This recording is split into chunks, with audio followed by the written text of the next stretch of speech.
Bonjour à tous, je suis très contente de vous avoir pour ce premier, je vais dire le premier des podcasts Made by Vikash, et je suis contente d'avoir une intervenante spéciale aujourd'hui, celle que j'appelle affectueusement mon Amazon, vous allez voir. Mais tout d'abord, avant de commencer, merci de nous suivre, merci de suivre ce podcast et n'hésitez pas à partager autour de vous. Si vous avez été béni, bien sûr, à partager à quelqu'un qui a besoin d'entendre ce message.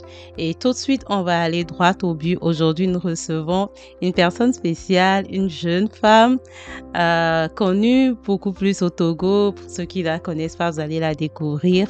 Elle s'appelle Edwige Manson. Tout de suite, je lui donne la parole pour se présenter. Bonjour Victoire, j'espère que tu vas bien. Bonjour chers internautes. Je suis ravie de vous retrouver, de partager ce moment avec vous. Je suis Edwige Manson, communicante de formation, de profession. Je suis activiste, une passionnée des droits humains, donc activiste pour les droits humains, notamment pour les droits des enfants, les droits des jeunes. Et parallèlement, je suis la promotrice de la marque Social Brie, qui est une marque de vêtements et d'accessoires engagée pour le bien-être familial, notamment pour l'épanouissement des jeunes mamans. Super.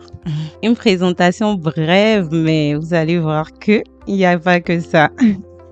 Et donc, Edwige, quand je t'ai connue sur les réseaux sociaux, je ne sais plus quelle année, je pense en 2017, il y a quelques années. J'ai été connectée à toi. En tout cas, c'est une histoire qui m'a fait connecter à toi. Et tout de suite, j'ai été marquée par ton histoire, en fait. Je me suis dit, mais comment? C'est vrai que nous tous, on a des challenges. Mais je me suis dit, mais il y a cette histoire qui m'a marquée.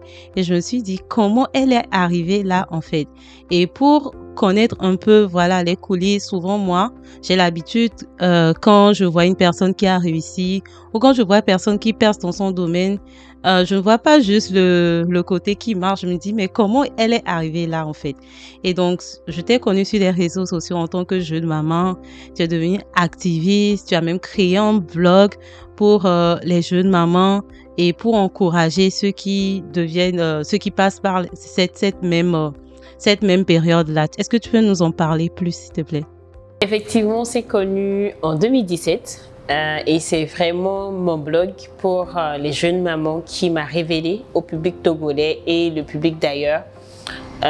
En fin de parcours licence, je suis tombée enceinte et j'ai gardé mon bébé qui est né après. Et pour moi, c'était important de lui donner en fait un certain univers de paix où elle peut grandir, où elle peut se construire et surtout où elle ne devrait pas avoir à se dire que maman n'a pas pu réussir parce que je suis arrivée à un moment où on crive, son élan a été suspendu ou les difficultés de la vie ont eu raison d'elle. Donc pour moi, c'est vraiment important de réussir en griffe et de pouvoir aussi, par ma réussite, lui permettre d'être une jeune femme épanouie quand elle sera à l'âge adulte. Donc c'est en cela que je me suis dit, si par la grâce de Dieu, moi j'ai pu trouver de l'espoir malgré cette situation difficile, c'est que c'est possible pour d'autres personnes également de vivre le même parcours, de partir d'une situation qui peut briser, d'une situation qui peut être le point final d'une vie et de rebondir pour construire quelque chose de positif, de rebondir pour construire un avenir certain qui vaut la peine d'être partagé et qui deviennent en fait une lumière sur le chemin d'autres personnes. Donc c'est en cela que j'ai lancé mon blog qui en ce temps-là s'appelait Viche Blog et je parlais de tout ce qui était lié à la maternité et surtout à la jeunesse et la maternité, et notamment celles qui se retrouvent seules à élever leur enfant. Parce que oui, il y a des jeunes femmes qui se retrouvent mères, mais qui ont l'opportunité ou la chance d'avoir leur partenaire auprès d'elles. Mais il y a aussi une catégorie de jeunes femmes, et c'est dans cette catégorie particulièrement que je me suis retrouvée, où le partenaire n'est pas là pour te soutenir ni émotionnellement, ni financièrement. Voilà, en aucun cas, tu ne peux compter sur ce partenaire. Donc, c'était important pour moi de passer un message à cette catégorie de jeunes femmes et de leur dire, il y a encore de l'espoir, c'est possible en comptant sur Dieu, c'est possible en comptant sur soi, c'est possible en ne perdant pas de vue le rêve qu'on a dès le départ. Et tu avais quel âge en ce temps? J'avais 20 ans. 20 ans quand j'étais enceinte, et quelques mois après la naissance de ma fille, j'ai eu mes 21 ans. Comment, moi je veux bien aller un peu plus en profondeur. En ce moment-là, tu as 20 ans, tu préparais ta licence, c'est ça? Effectivement.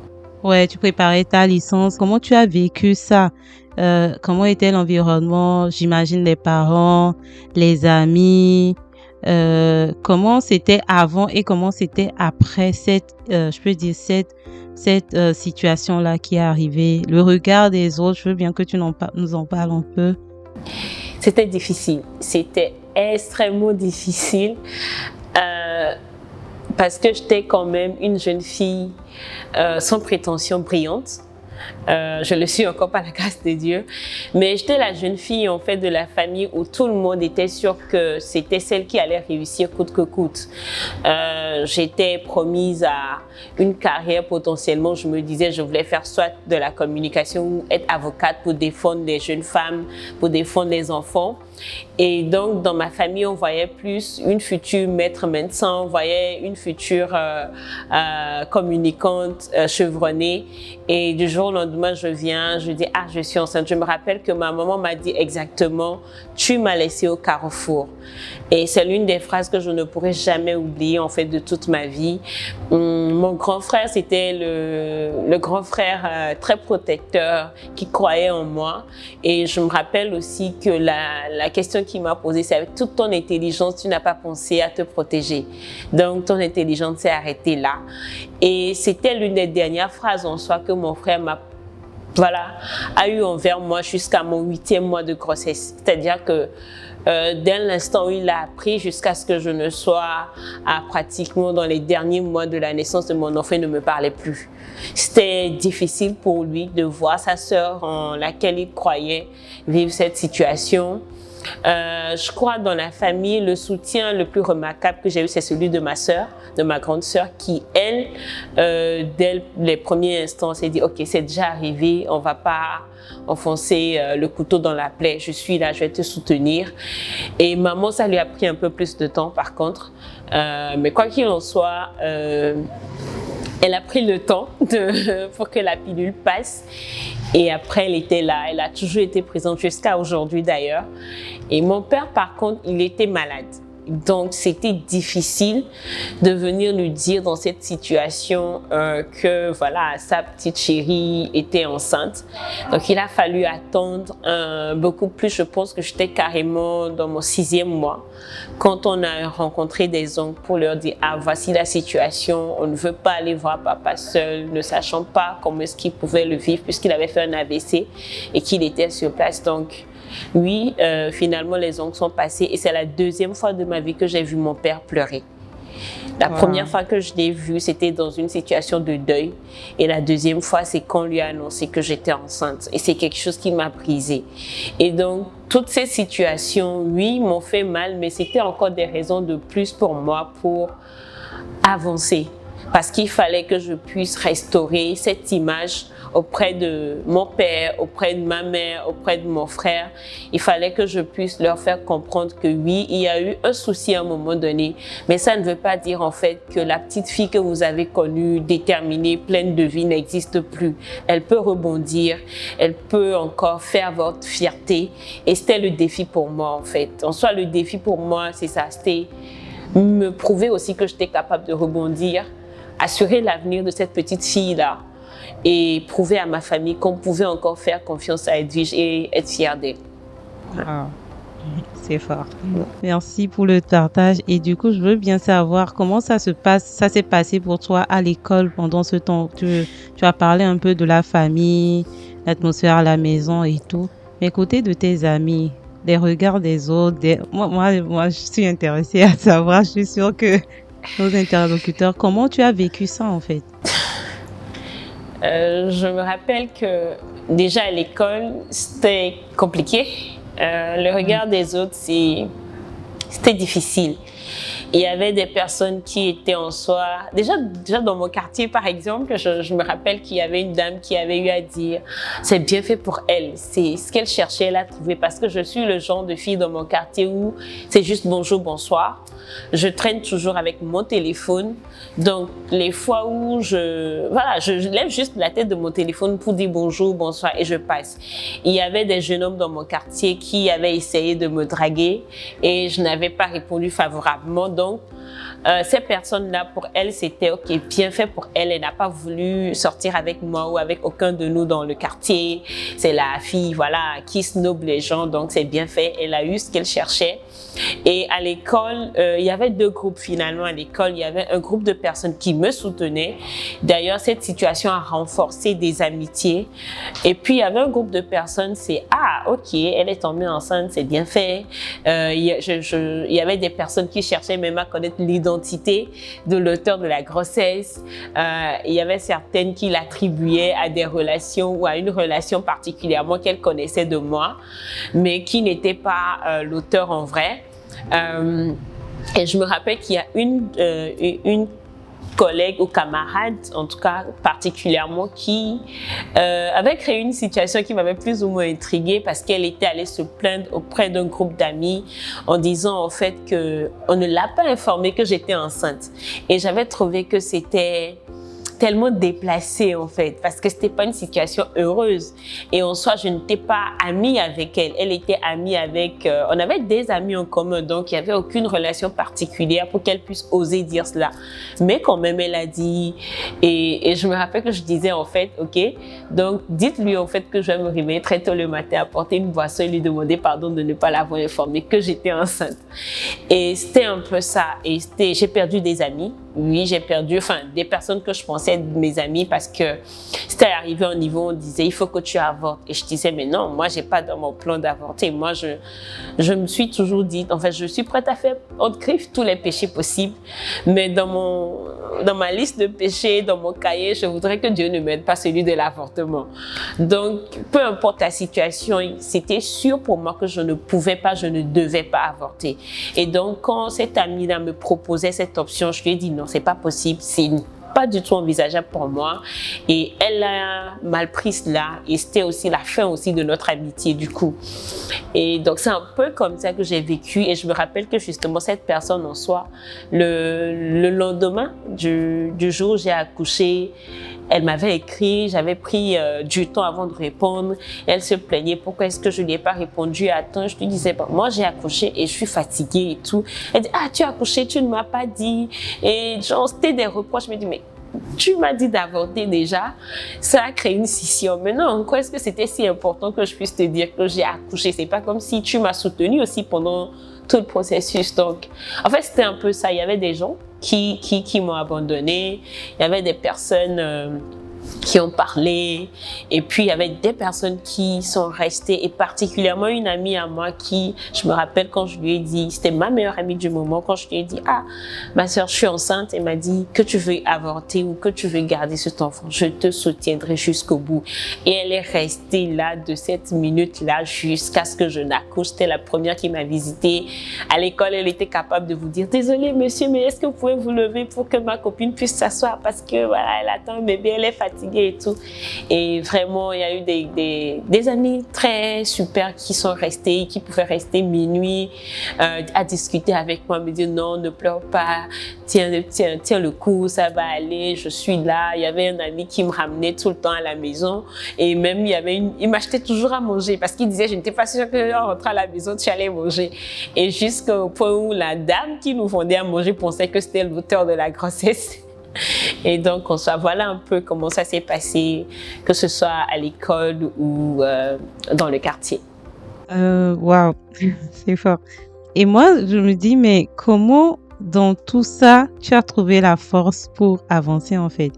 Parce que dans tout ça, avec tout ce que tu vivais, tu pouvais dire, non, mais je fuis, je m'enfuis quelque part, je vais rester chez quelqu'un, ou bien genre, pour éviter le regard des gens. Voilà, mais comment, c'est où tu as trouvé cette force-là en fait? Et comment tu as trouvé cette force-là pour te dire, quel que soit ce qui se passe, je continue d'avancer? Je crois que cette force-là, je l'ai trouvée en Dieu. Sincèrement, c'est pas pour faire de beaux discours, mais cette étape a été l'une des étapes particulièrement où j'ai rencontré le Seigneur Jésus personnellement.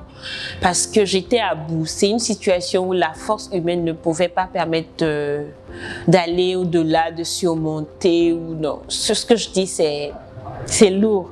Aujourd'hui, je peux en parler beaucoup plus facilement, mais je ne pense pas que j'aurais pu traverser cette situation sans Dieu. Et en fait, c'était l'occasion, j'ai fait une alliance avec le Seigneur. Je lui ai dit, là où c'est arrivé, c'est chaud de partout. Et j'ai décidé de garder cet enfant. Donc, soit tu m'épaules, tu me donnes la force d'avancer, de m'en sortir, et je rendrai témoignage de toi. Je te promets de faire ce qu'il faut pour que ton nom soit glorifié. Ou soit tu me laisses, et puis je ne sais pas ce que je deviens. Et c'est à partir de ce moment-là vraiment que j'ai commencé à creuser ma relation avec Dieu, à prier, à déclarer des choses et aussi à construire ma relation aussi avec mon enfant. Parce que je ne sais pas, je crois que c'est vraiment ça en fait. Le Saint-Esprit a mis en moi cette conviction selon laquelle ce que je vivais autour de moi pouvait affecter cet enfant. Et donc, il fallait que je trouve un moyen pour qu'elle ne puisse pas sentir toute cette douleur, toute cette frustration en elle. Donc, je prenais le temps de lui parler, de lui faire comprendre que tout ce que je vivais autour de moi, les fois où je pleurais, toutes ces difficultés que je traversais, qu'elle pouvait ressentir émotionnellement, de ne pas le prendre pour elle, mais de se détacher de ces émotions négatives parce que c'est plus le poids de maman et pas un poids entre maman et fille. Et donc, c'est ce que le Saint-Esprit m'a appris et que j'ai eu à faire tous les jours pendant que j'étais enceinte. Je priais le Seigneur. J'ai commencé à réfléchir comment est-ce que je réoriente ma carrière, ma vie professionnelle et tout. Donc, c'est petit à petit comme ça que le Seigneur m'a révélé aussi. Mais quand tu étais petite, tu voulais défendre les droits des enfants, tu voulais défendre les droits des femmes. Est-ce que c'est pas le moment de reprendre? Donc, c'est vrai, tout n'est pas arrivé d'un trait, clairement comme ça. Mais j'ai commencé à écrire des tests sur Facebook et tout. Et puis, un ami a dit, mais est-ce que tu devrais pas tenir un blog? Je savais pas ce que c'était un blog. Il a dit, mais moi, tenir un blog, je suis allée googler, j'ai vu c'est quoi un blog. Il a dit, j'ai pas les capacités de tenir un blog. À peine j'ai 200 francs pour acheter mes gars, pouvoir faire Facebook, tu me parles de blog. Et il a dit, il était en stage parce qu'on avait fait le parcours à l'université ensemble, mais lui, il avait fait le journalisme. Et là, il me dit, je vais créer le blog pour toi. Contente-toi d'écrire le test. Tu me l'envoies, je le corrige, je le mets en ligne, je te renvoie le lien et tu partages. Et c'est comme ça, en fait, que j'ai créé mon blog. C'est comme ça que le blog a été créé. Et donc, chaque jour, j'écrivais, je lui envoyais le test, il relisait, il mettait en ligne, il me renvoie le lien. Je mets un petit test ou un paragraphe de l'article en question que j'envoie à mes amis qui lisent, qui sont intéressés, qui repartagent et tout. Et c'est comme ça que je suis devenue blogueuse et c'est comme ça que ma communauté s'est créée. Et c'est comme ça aussi que je me suis relevée parce que c'était vraiment aussi gratifiant. Ça boostait quand les gens te disaient « j'aime ce que tu écris » ou « j'ai partagé avec une jeune fille qui vit la même situation dans mon quartier » ou « en te voyant, j'ai partagé ton expérience avec telle personne » et tout. Et donc, c'est avec tout ça et tout ce que le Seigneur me mettait à cœur que j'ai pu m'en sortir et le soutien de toutes les personnes qui sont venues après que Dieu a mis sur mon chemin pour m'aider, pour m'épauler, pour me porter dans cette vision qu'il m'a communiquée. Waouh, magnifique. Et j'ai envie de demander côté financier. Côté financier, comment tu as géré cette période-là? Parce que j'imagine que ça devait être quand même compliqué si tu n'avais pas vraiment tout le soutien des personnes dont tu avais besoin. Comment est-ce que côté financier, tu as géré ça? Est-ce que tu mangeais régulièrement? Est-ce que... voilà, j'ai envie de savoir plus. C'était pas évident. c'était pas évident. Quand tu as dit est-ce que tu mangeais régulièrement, du coup, je me suis rappelé les fois où justement ce que je mangeais, c'était prendre du pain et du jus de citron. Pour une femme enceinte, c'est pas évident. Pour une femme enceinte, oui. Et puis bon, mais il y avait maman qui était là par moment, mais c'était pas évident pour moi justement, sachant que j'ai eu à la décevoir de passer tout le temps dire donne-moi de l'argent et tout, parce que c'était elle qui me soutenait pour les échographies, pour les consultations prénatales. Donc c'était déjà trop pour moi de dépendre entièrement d'elle encore une fois. Et du coup, bon, au moins Dieu a fait grâce. Par moment, les personnes qui me soutenaient, tu pouvais être là, et puis une amie va dire, ah, je t'ai envoyé, je t'envoie 5 000, je t'envoie ceci. Ou comme je disais, j'ai mon amie qui dit, ah, elle fait des emplettes qu'elle m'amène à la maison, ou elle achetait même déjà des habits pour le bébé en avance et tout. Et quand la petite est née et que j'ai repris, déjà quand la petite est née, j'ai repris l'école pour finir la licence parce que au cours de cette année, vu que porter une grossesse, c'est aussi quelques dysfonctionnements par rapport physiologique. Donc, il m'arrivait de dormir au cours et tout.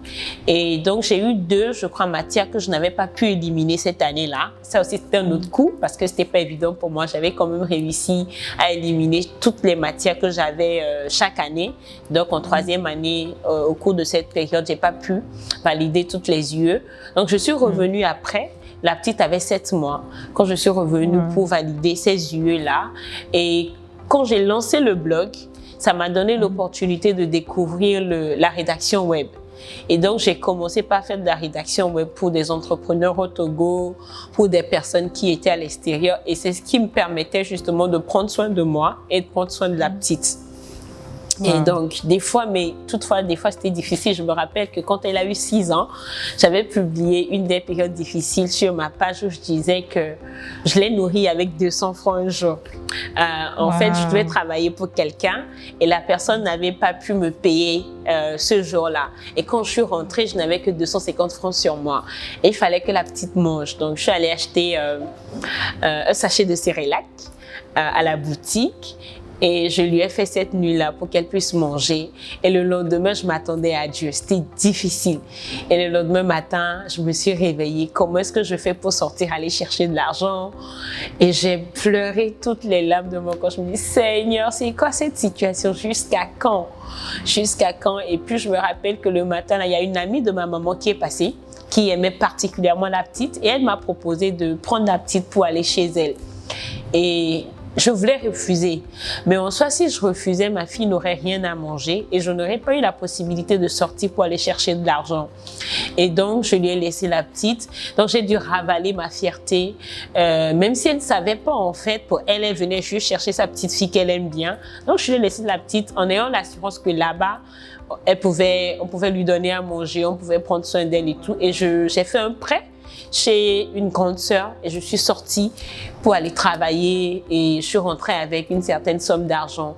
Il m'arrivait de faire des prêts chez des amis en attendant que les personnes pour qui je travaille me payent. Donc, il y avait des personnes sûres en qui j'avais confiance et sur lesquelles je pouvais compter en me disant c'est pas des gens qui vont aller vilipender ma personne en disant être prête de l'argent pour s'occuper d'elle, pour prendre soin de sa fille. Donc, je pouvais prêter 10 000, 15 000, 20 000 selon le besoin du moment.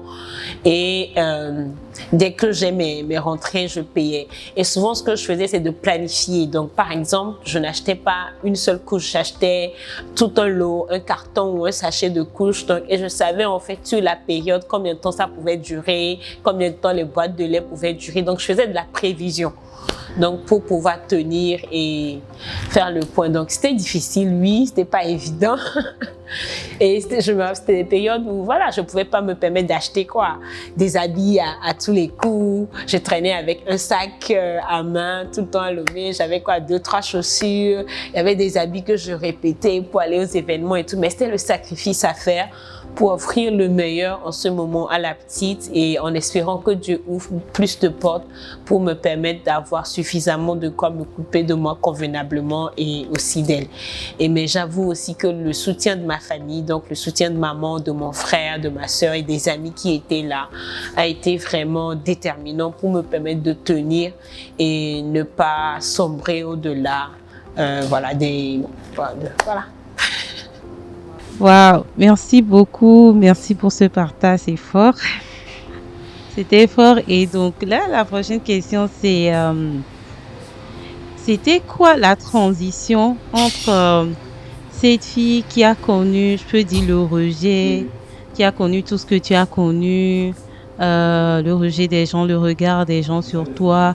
Après, tu as pris une décision, tu as dit d'avancer. Et avec Dieu, par la grâce de Dieu, tu as réussi au travail de ton blog à te retrouver et tout. Et comment était cette transition entre cette fille qui était rejetée avant et après? Parce que moi, quand je t'ai connue, tu as déjà commencé à être connue un peu sur les réseaux, travail de ton blog, Vige Blog.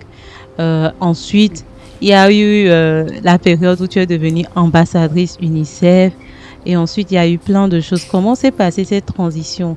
Quel était le regard des gens envers toi quand ils se sont rendus compte, en quelque sorte, que tu arrivais à t'en sortir? Ou bien, quel était, voilà, j'ai envie d'en savoir plus de tous les côtés aussi, côté de ta famille, côté des gens qui te regardaient avant. Comment le regard des gens changeait? Quel était, comment ça s'est passé cette transition-là et comment toi-même tu l'as vécu? Je me rappelle, par exemple, justement, la fille dont je parlais, celle qui avait dit qu'il fallait que je l'informe que j'étais enceinte. Le jour où j'ai lancé le forum des mompreneurs, ce matin-là, elle m'avait écrit sur Messenger.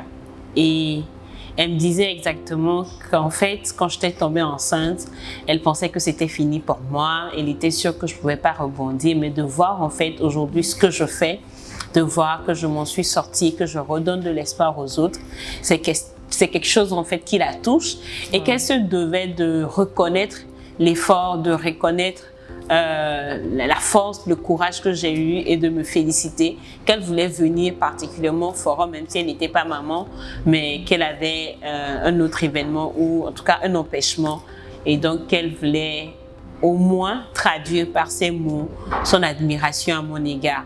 Et donc la transition aussi c'était ça. C'est des gens qui, en griffe, m'avaient persécuté, c'est des gens qui m'avaient rejeté, c'est des gens qui étaient sûrs que c'était fini pour moi, qui finalement ont de l'admiration pour ma personne, qui finalement trouvent que je suis une personne brave. Pour maman, maman par exemple, il lui a fallu du temps pour se rendre compte en fait qu'il y avait une transition qui se faisait. Par exemple, quand j'avais commencé mes activités avec Plan International en tant que fille aux commandes, pour maman, c'était « Oh, tu sors tout le temps ». Et puis, vu que je me suis aussi en temps formée au community management, il arrivait qu'on travaille tard à couvrir des événements comme Miss Togo, d'autres événements où il fallait rester tardivement dans la nuit. Donc, c'était quand tu rentres et tu sors, tu rentres tardivement. C'était pas comme si tu rentrais avec beaucoup d'argent aussi. Prochainement, tu sors avec ton enfant et tout. Mais en soi, elle ne comprenait pas aussi c'était quoi pour moi l'activisme. C'était quoi pour moi me donner sur des événements sociaux où je n'avais pas tout de suite des retombées en termes d'argent alors qu'il y a un enfant, il y a une fille dont il faut prendre soin. Mais j'arrivais, je lui disais en fait que c'est ce en quoi je croyais, c'est ce que je veux faire. Et je prenais mon courage à deux mains pour supporter. Et je la comprenais parce que c'est pas évident. Tu investis sur un enfant pour que l'enfant réussisse. L'enfant te ramène un enfant et c'est pas comme si l'argent suit en fait. Donc, mais un jour, justement, quand on m'a nommée jeune ambassadrice pour UNICEF au Togo en 2018, il y avait l'infirmière de mon père qui avait vu les statuts de mes cousins et de certaines connaissances du quartier. Et donc, elle a accouru à la maison et disait « Ah, mais dis félicitations, raconte-moi comment c'était, comment tu as réussi ça et tout. » Et ma maman était intriguée. Donc, maman lui disait « Mais de quoi est-ce que tu parles ?» Et là, elle explique à maman « Mais tu n'es pas au courant, ta fille a été nommée par UNICEF. » Donc, c'est la première fois au Togo que ça arrive. Sûrement que ça va passer au journal, etc., etc. Et donc, ma maman dit non, il faut que je suive le journal de 20h. Je ne dois pas rater ça. Et surtout que le lendemain, il y avait le mariage d'un de mes oncles qui travaillait à la CEDEAO. Et elle disait non, qu'elle était sûre qu'on allait la questionner au mariage. Donc, il fallait qu'elle suive pour savoir quoi répondre.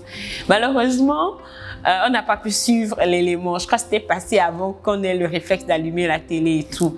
Mais effectivement, quand elle était allée à l'événement, au lieu de dire c'est la maman en citant le nom de ses enfants, tout le monde disait c'est la maman de la jeune ambassadrice de l'UNICEF. Et donc, quand elle était revenue, elle disait waouh, qu'elle a compris maintenant que tous les efforts que je faisais ont payé et qu'aujourd'hui, voilà, quand elle passe quelque part où des gens ont cette information, c'est félicitations pour ce que ta fille est devenue. D'ailleurs, même je me rappelle qu'au marché, avant j'allais au marché pour maman avant de tomber enceinte. Donc, il y a une dame qui me suivait de temps en temps à la TVT quand j'allais intervenir sur des émissions. Et chaque fois, elle venait de me dire à ma maman, mais ta fille, elle évolue bien, elle fait de belles choses. Mais maman ne comprenait pas réellement. Et un jour, la dame lui a demandé, mais finalement, vous n'avez pas de télé à la maison parce que chaque fois que je viens dire que ta fille a fait ceci et cela, tu sembles n'avoir aucune information. Et donc, c'est vraiment à partir de ce moment-là que ma maman a complètement lâché prise parce qu'elle a compris qu'il y a quelque chose qui a changé.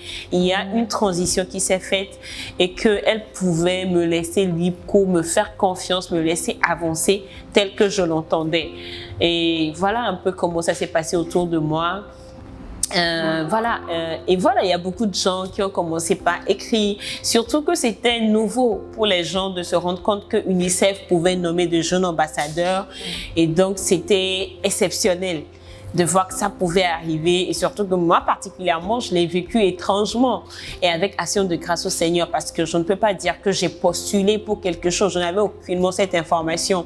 En ce moment même je travaillais comme conseillère clientèle dans une agence de service clientèle et c'était très éprouvant pour moi parce que déjà c'est pas quelque chose qui me passionnait mais je le faisais parce que ça pouvait me rapporter de l'argent pour prendre soin de mon enfant et je me rappelle que c'était lors d'une des pauses que la chef communication de l'UNICEF m'a écrit pour me dire voici bonjour Edwige, je t'ai connue lors de Filles aux commandes avec Plan International, j'ai gardé ton profil en tête, voilà, j'aimerais que tu me parles, dis-moi qu'est-ce que tu es devenu, parle-moi de tes rêves, de tes aspirations, dans 5 ans tu te vois où, dans 10 ans tu te vois où, etc. Et donc j'ai pris ma pause pour répondre à toutes ces questions et je lui ai envoyé. Et c'était innocemment parce que pour moi, ça parlait de droits humains, droits des enfants. C'est des thématiques qui m'intéressent, qui me passionnent. Donc, je n'avais pas forcément besoin d'avoir des détails pour y répondre. Et c'est après, 2-3 jours après, qu'elle est revenue vers moi pour me dire, en fait, en soi, voilà, on veut nommer une jeune ambassadrice ou un jeune ambassadeur pour les enfants au Togo, pour les jeunes au Togo. Et donc, je me suis rappelée de toi et surtout que tes camarades ou bien celles avec qui tu avais fait Filles aux commandes dans cette année-là ont de bons témoignages de toi. Elles parlent de ce que tu fais et j'ai voulu proposer ton profil. Quand elle me l'a dit, moi, tout de suite, j'ai commencé par voir toutes les autres, l'image de toutes les autres activistes, en fait, qu'il y a sur le terrain. Et il y en avait qui étaient là avant moi, donc je me disais, bof, c'est pas la peine de rêver et tout, quoi. Voilà, il y a beaucoup de challenges, donc concentre-toi sur le fait de chercher ton argent et tout. Et j'étais là, 1-2 semaines après, m'écrit, voilà, c'est ton profil qui a été retenu. J'ai dit, quoi? Et c'est là où véritablement j'ai compris que oui, il y a quelque chose qui vient de se passer et il y a ma vie qui est en train de bouger. Et le temps de rentrer chez moi le soir, il y avait déjà des journalistes qui m'écrivaient pour que je leur accorde des interviews et tout. Et c'est comme ça en fait. Je n'ai même pas eu le temps de véritablement réaliser que je suis rentrée pleinement dedans. Et c'est après aussi que j'ai compris en fait que le processus en soi était très corsé parce qu'il fallait que l'UNICEF vérifie si tu vivais réellement les valeurs autour de toi. Donc, c'est des enquêtes qu'on mène sur toi sans que tu ne saches. On scrute en fait tes comptes sociaux, on pose des questions à des personnes. Enfin, c'est vraiment tout un processus très détaillé, très sérieux qui se fait à fond avant qu'on ne puisse accorder en fait ce titre à une personne. Et donc j'ai compris que ok, d'accord, donc le petit effort que je faisais pour moi, pour mon enfant, pour les autres a payé. Et c'est surtout en fait, c'est là où on voit la main de Dieu. Ce n'est pas la chance, c'est la main de Dieu, c'est la grâce de Dieu. Et c'est comme ça que je suis rentrée pleinement dans ma mission pour les jeunes au Togo. Waouh, quelle histoire. C'est digne d'un film hollywoodien. Wow. Wow. Bon, tu as répondu un peu déjà aux questions que je voulais poser, la réaction de la famille par rapport à ça. Et moi, ma question, c'est, dans tout ça, aujourd'hui, comment tu te sens quand tu regardes en arrière, tu regardes ton parcours, tu regardes ta fille, bien sûr. Qu'est-ce que quel est en tout cas je veux dire le résumé que tu peux faire, bien quelle est la leçon que tu peux retirer par rapport à quand tu regardes en arrière en fait? Je crois sincèrement que c'est de ne pas abandonner. C'est-à-dire que j'ai l'habitude de dire aux jeunes mamans, ce n'est pas le souhait de quiconque de commencer à construire une carrière ou de commencer à étudier, de tomber enceinte et de ne pas avoir les moyens d'assurer l'avenir de cet enfant, de voir toute sa vie basculer. Mais je le dis toujours, ce n'est pas pour autant une fatalité. Il y a la possibilité de rebondir. Là, tout de suite, je vois encore l'image de la fille que j'étais, qui était très troublée, qui sortait de chez elle à la maison avec juste un pagne et qui allait dormir à plat le sol dans le lycée technique d'Adji de Gomé, vu que je vivais dans le quartier, juste pour avoir un peu de paix, juste pour avoir un peu de tranquillité. Et c'était dangereux parce qu'il pouvait y avoir, c'est des herbes, quoi. Il pouvait y avoir un serpent, il pouvait y avoir des bestioles bizarres, mais ce n'était pas en fait ma préoccupation. Ma préoccupation, c'était de trouver quelque part où je pouvais avoir un moment de répit, dormir en paix, ne pas sentir le poids, la déception de la famille et tout. Et c'est l'une des choses. Moi, j'ai commencé à marcher très tôt. Quand on dit aux femmes enceintes marcher, moi, je pouvais marcher plus de 30 minutes, plus d'une heure de temps la nuit, juste parce que je voulais me vider l'esprit. Et c'est mon père qui m'appelait au téléphone pour dire non, c'est pas bien, il fait trop tard, donc il faut que tu rentres et tout. Donc, de voir en fait cette jeune fille et de voir celle que je suis aujourd'hui, je ne peux que dire gloire à Dieu. Je ne peux que dire en fait la détermination paie. Tout ce que je dis, c'est suivre le rêve, ça porte du fruit et rester focus surtout. Parce qu'autour, à des moments, j'aurais pu dire, ok, je vais abandonner, je vais faire autre chose. Mais je suis restée fidèle à ma passion, fidèle à ce que Dieu a mis dans mon cœur. Il y a des gens qui m'attaquaient, qui disaient, toi, tu es tombée enceinte jeune, au lieu d'aller te chercher, c'est toi qui viens donner des conseils à d'autres personnes. Il y a des gens qui tronquaient mon message, qui disaient, quand je dis aux jeunes filles, n'avortez pas, tenez, ça va aller. Pour les gens, c'est que je disais aux autres jeunes filles, vous pouvez aller tomber enceinte. Et il fallait que je me batte contre tout ça. Il y avait des gens qui passaient par des comptes anonymes sur Twitter pour me caricaturer, pour m'insulter, pour me dénigrer. Mais ces personnes, en soi, quand vous vous rencontrez à des événements, c'est les mêmes personnes qui vont te dire félicitations. Ces mêmes personnes, quand j'ai été nommée jeune ambassadrice, m'ont écrit pour dire ah félicitations. Mais après, quand j'ai rencontré ces personnes ont dit d'ailleurs qu'est-ce que tu fais avec ton titre de jeune ambassadrice? Est-ce que tu ne vois pas ailleurs comment les autres jeunes ambassadeurs évoluent, etc., etc. Donc en fait, si je n'étais pas restée focus sur ce que Dieu m'a dit, si je n'étais pas restée focus sur ma passion, si je n'avais pas eu toutes ces personnes autour de moi, c'était pas des personnes qui étaient en grand nombre, mais c'était des personnes qui avaient de la qualité et qui croyaient en moi, je n'aurais pas pu tenir. Donc en soi, je pense que tout se résume au fait de croire en soi, de croire en Dieu, de rester déterminé et de rester focus sur le monde qu'on veut créer pour son enfant. Aujourd'hui, ma fille, quand je la vois, je suis fière. Et hier, un de mes amis me disait, elle dit, je suis fière de voir que tu donnes le meilleur pour ton enfant, parce que moi, chaque fois qu'il y a une occasion pour qu'elle aille faire une activité d'éveil, une activité extrascolaire, quelque chose qui passe par sa passion et tout, je ne lésine pas sur les moyens. Tant que je les ai, j'investis pour qu'elle puisse être pleinement épanouie. Pour moi, la règle, c'est qu'elle ne dise pas que parce que maman m'a eu jeune, je n'ai pas pu avoir une enfance, je n'ai pas pu m'épanouir, je n'ai pas pu sortir tout ce que Dieu a mis en moi. Et c'est comme ça que j'éduque ma fille. Je discute avec elle, je l'écoute comme une grande personne.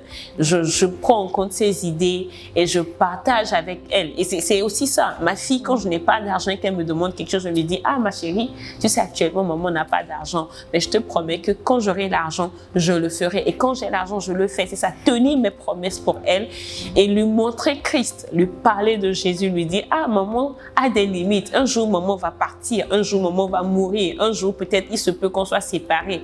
Mais il faut que tu puisses garder à l'esprit qu'avec Jésus, tu peux tout faire, tu peux tout avoir. Et j'ai l'habitude de lui dire, je t'aime, mais Jésus t'aime encore plus. Wow.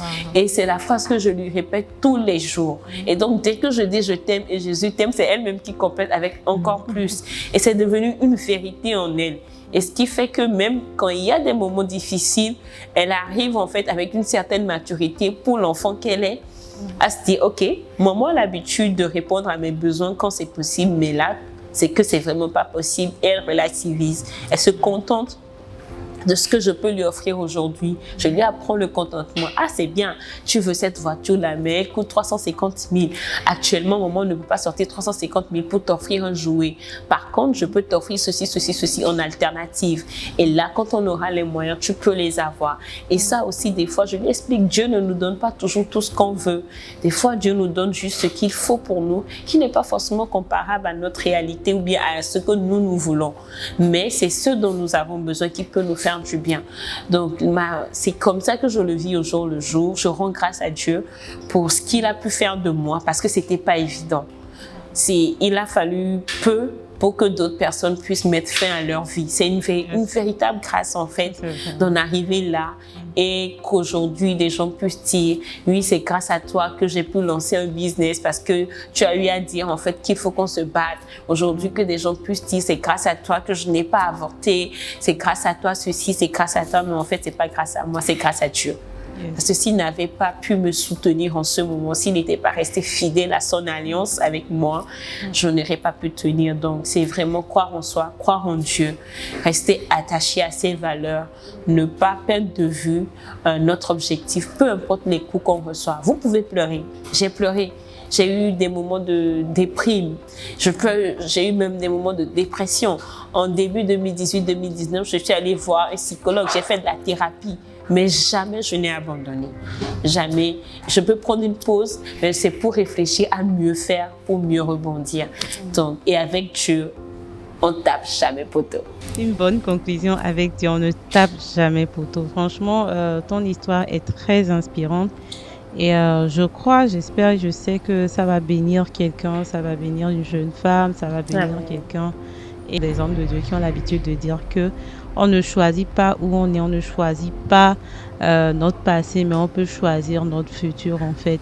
Et les actes que tu poses, quel que soit d'où tu as commencé, tu en as parlé, il n'y a pas de fatalité. Tu peux reprendre à zéro, tu peux reprendre ta vie en main, tu peux aller de l'avant. Et aujourd'hui, quand moi je regarde ton histoire, je peux dire que c'est grâce à ce que tu as vécu ou bien parce que tu as vécu cela et que tu as compté sur Dieu, que aujourd'hui tu es en train de vivre en fait.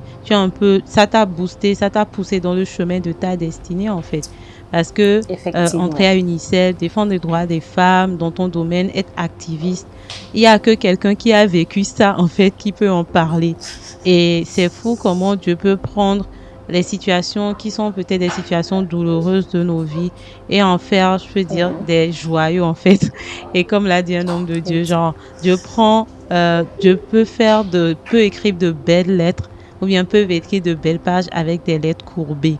Et c'est vraiment ça en fait, et c'est vraiment ce pourquoi les podcasts de Made by Becca, je veux faire en fait vous montrer en fait que quel que soit ce que tu as vécu, quel que ça soit là d'où tu viens, quel que soit ce que tu vis même en ce moment, attache-toi à Dieu, crois en Dieu et lève-toi. Tu peux pleurer, on ne dit pas tu peux pleurer, tu peux te libérer, tu peux marcher, aller, revenir, mais jamais n'abandonne pas en fait, n'abandonne pas. Exact. Et c'est vraiment ça le message. Et merci beaucoup Edwige pour ce moment que nous allons passer ensemble. Et avant de terminer, je voudrais bien que tu nous parles de ton dernier projet Brille.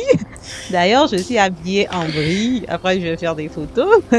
Vous verrez, mais j'aurais bien que tu nous parles de ton projet Brille, de quoi il s'agit et voilà. Déjà, merci d'avoir porté Brille. C'est un honneur. Alors, Brille, ce n'est que l'amélioration du forum des mompreneurs ou de Vige Blog. Quand j'ai lancé le blog et que j'ai fait le forum des mompreneurs, le but c'était vraiment d'accompagner ces mamans qui venaient. Et quand j'ai recueilli les besoins, et il y avait des besoins en fait extrêmes auxquels on n'avait pas les moyens tout de suite de répondre. Et aussi, je n'étais pas assez grande pour aller faire des prêts ou pour avoir des financements auprès d'institutions pour pouvoir accompagner ces mamans-là. Donc, j'ai pris le temps de me poser et de réfléchir à un modèle économique qui pouvait me permettre, tout en continuant de faire du blogging, tout en continuant d'épauler ces mamans, d'être réellement utile, d'avoir un impact positif dans leur vie. Et c'est là que le projet Brie est monté dans mon cœur. L'idée, c'était de partir de la vente des bérets, comme le béret que je porte là, de vente de t-shirts comme celui que je porte, celui que Victoire porte et plein d'autres accessoires pour financer l'accompagnement des mamans. Donc, nous vendons les bérets et sur le Brie Shop et tous les accessoires qu'il faut. Et nous avons le volet Brie Care qui prend en compte l'accompagnement psychologique et socio-professionnel des mamans. Donc, nous faisons des rencontres un peu comme Alcooliques Anonymes, où nous nous retrouvons entre mamans avec un psychiatre qui nous accompagne, qui écoute les mamans, qui leur apporte des solutions. Et après, quand on quitte le groupe, elles ont aussi des séances de thérapie B2B à huis clos avec lui. Et c'est la vente de tous les articles qui sont sur Brie Shop qui permettent de financer tout ce qu'il y a autour de Brie Care, que ce soit les groupes de parole ou que ce soit leur séance de thérapie à huis clos avec le psychiatre. Donc, c'est ça la raison d'être de Brie, c'est de permettre à ces femmes, à ces mamans de briller. Aujourd'hui, oui, on connaît Edwige Mensan et c'est une façon de briller. Mais briller, en fait, c'est aussi de ne pas briller uniquement pour soi. C'est de permettre aux autres de briller dans leur couloir. Il est vrai que tout le monde ne sera pas connu sur Internet ou tout le monde n'aura pas une si grande notoriété. Mais du moment où on arrive à permettre à une maman, à une jeune dame de sortir de sa zone de confort ou de sortir de toute cette dépression et de se dire, moi aussi, je peux y arriver pour moi, pour mon enfant. C'est là, en fait, l'objectif de Brie. Donc, nous avons un blog où nous parlons de tous les sujets liés à la maternité, à l'entrepreneuriat. Nous révélons aussi des modèles dans la société qui peuvent inspirer. Et nous parlons aussi des initiatives civiques et sociales. D'ailleurs, nous allons faire un article sur le podcast de Victoire Apouk. Comme ça, en fait, des gens vont être inspirés. Et nous avons la boutique qui nous permet de financer Brie Care et puis nous avons aussi Brie Talks qui nous permet de discuter avec des professionnels dans des domaines pour donner des clés pratiques aux jeunes afin qu'ils puissent réussir aussi leur parcours de vie. Parce que je crois qu'on n'est pas obligé de répéter, de réapprendre chaque fois. On peut réapprendre des aînés pour faire son parcours. Donc, Brie en soi, c'est cela. C'est de mobiliser tout ce que nous avons comme dons et talents pour faire briller les mamans particulièrement et leur permettre aussi d'être épanouies. Parce que ce en quoi je crois, c'est qu'il n'y a pas d'enfant épanoui sans parents épanouis. Yes. Et ça, c'est une vérité indéniable. Quand vous êtes heureux, ça rejaillit sur vos enfants. Si vous êtes triste, vos enfants le sentent. Donc, c'est pour ça que c'est important pour moi d'amener les mamans à être épanouies. Et cela passe par leur épanouissement psychologique et leur épanouissement socio-professionnel pour que la cellule familiale soit équilibrée, soit épanouie. Et nous aurons bien sûr une société juste, égalitaire et une société où nous n'avons plus de discrimination, une société où nous ne nous faisons pas du mal, mais une société où nous nous construisons ensemble pour construire un monde radieux. Wow. Merci beaucoup. Nous allons mettre quand même les liens. Et donc, pour tous ceux qui veulent suivre et voir de quoi il s'agit ces activités, nous allons mettre les liens sous la vidéo. Ou bien, si vous suivez en podcast, nous allons mettre les liens. Et donc, et je vous dis merci beaucoup, Edwige, pour ce temps passé ensemble. Merci à ceux qui sont derrière la caméra, Nukunu Agnovi, Steven. Merci pour votre disponibilité. Merci à Apuk, bien sûr, qui sponsorise la vidéo. Et merci de nous avoir suivis. Pour ceux qui nous suivent, n'hésitez pas à vous abonner, à partager la vidéo, à taguer les personnes qui peuvent être bénies par ces moments. Et on se dit à bientôt. À bientôt. Bye bye.